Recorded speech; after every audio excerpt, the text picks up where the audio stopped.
안녕하세요. 코인이 알고 싶다 코알TV입니다. 이번엔 이더리움 클래식에 대한 내용 전해드리려 합니다. 이더리움 클래식에 대해서 이야기를 하려면은 이더리움과 이더리움 클래식을 분리시킨 다오 해킹 사건부터 아셔야 하는데요. 다오 해킹 사건은 2016년 6월 누군가 이더리움 기반을 둔 주요 프로젝트 중 하나인 다오 시스템의 코드 오류를 이용해서 부당이득을 챙기려 한 사건입니다. 해커는 다오 코드 약점을 이용해서 공격 코드를 삽입해 520억 원 정도의 이더리움을 빼돌리려고 했고, 블록체인 자체에는 문제가 없었지만 다오 프로젝트 자체에 취약점이 있었고 이게 노출이 돼서 악용이 됐었는데요. 그래도 다행인 건 해커들이 노린 이더리움은 출금이 되진 않았습니다. 하지만 이제 해킹이 발생했다는 사실 하나만으로 이더리움 생태계에 큰 충격이 올 수밖에 없었고, 당시 이더리움 시세가 21달러에서 13달러까지 하락을 했었습니다.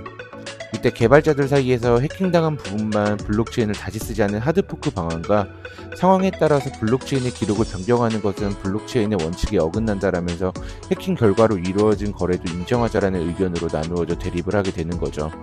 블록체인의 기본 철학인 누구도 위조나 변조할 수 없는 신뢰 시스템을 지켜야 한다는 주장이었고, 결국 이더리움은 하드포크로 인해서 갈라지게 되고 해킹당한 기록을 수정한 것이 지금의 이더리움이고, 해킹 기록을 그대로 가진 채로 채굴 진행을 하고 있는 것이 지금의 이더리움 클래식입니다.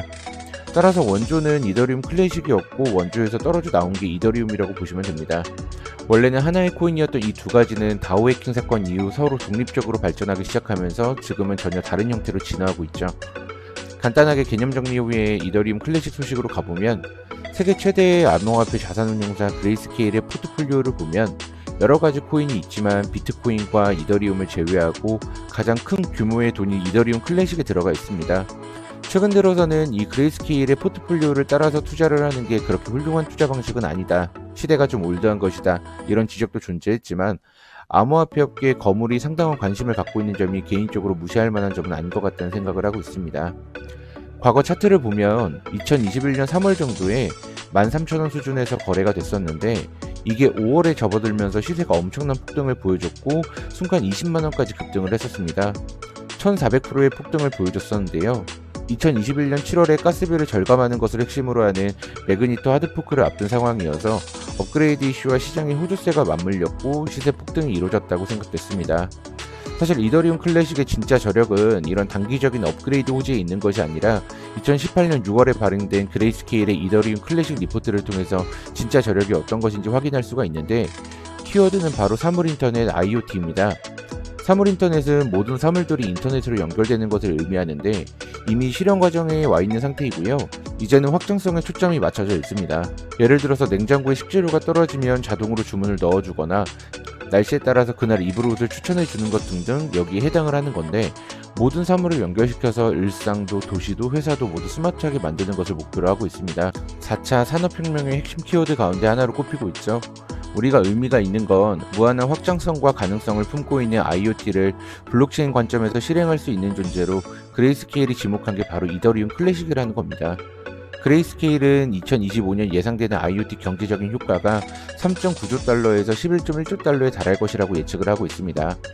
이런 IoT가 제대로 구현되기 위해서는 수많은 데이터가 오가야 하고 네트워크의 상호 운용성이 중요해질 수밖에 없습니다.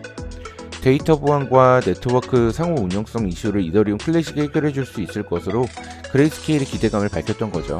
이렇게 굉장한 잠재력을 가지고 있다 보니까 이더리움 클래식의 가격에 대해서 반드시 상승세를 탈 것이라고 전망하시는 분들이 나오고 있는 겁니다. 오는 5월 1일에 리덕션이 예정되어 있어서 상승의 계기가 될 수도 있지 않을까 생각이 들기도 합니다. 최근 이더리움 클래식이 꿈틀거리는 것이 이더리움 지분증명으로의 전환을 순조롭게 진행하고 있다는 소식이 전해지면서 이더리움 채굴자들이 이더리움 채굴로 옮겨올 것이다, 그래서 채굴이 더 활성화되고 더 힘들어질 것이다, 이런 기대감이 생기기도 합니다.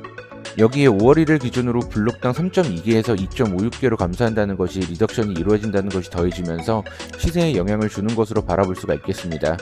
굉장히 의미 있는 호재거리들을 앞두고 있기 때문에 홀더분들에게는 일부 좋은 소식이 될 수 있고 신규 매수자분들에게 적절한 진입 타이밍이 될 수도 있겠습니다. 다만 항상 변수가 존재하는 시장이기 때문에 당연히 분산하며 접근하는 것을 추천드리고요. 이번 영상은 여기서 마치도록 하겠습니다. 시청해주셔서 감사합니다.